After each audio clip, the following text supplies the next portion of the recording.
बंधुओं, आजकल स्वयंभू शंकराचार्य स्वामी अभिमुक्तेश्वरानंद प्रयागराज में धरने पर बैठे हुए हैं।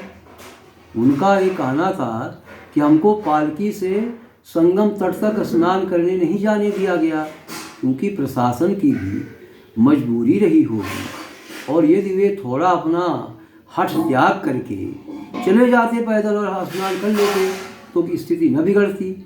इसमें प्रशासन और शंकराचार्य दोनों की जिम्मेदारी बनती थी। उसी के संबंध में मैंने कुछ लिखा है, देखिएगा।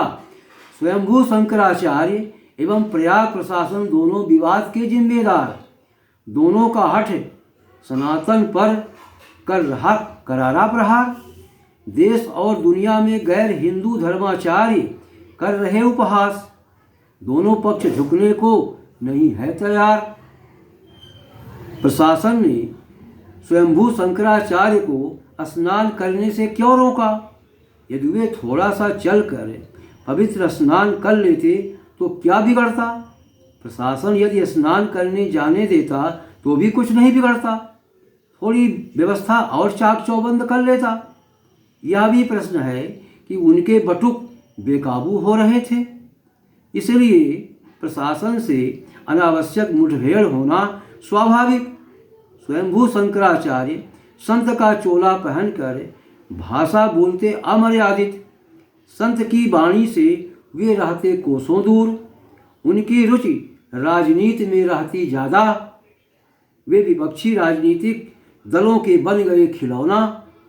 उचित यही था कि अपने बटुकों को शांत कर स्नान कर लेते, लेकिन स्नान से ज़्यादा उनकी रुचि बखेड़ा खड़ा करने की थी।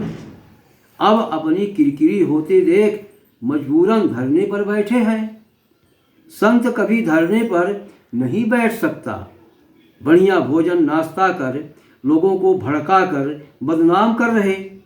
यदि धरना करना ही है तो अन्न जल त्याग कर आमरण अनशन करो। देश दुनिया में अब ब्राह्मणों पर प्रहार जारी। सत्ता में उनकी भागीदारी बहुत कम होती जा रही। समाज के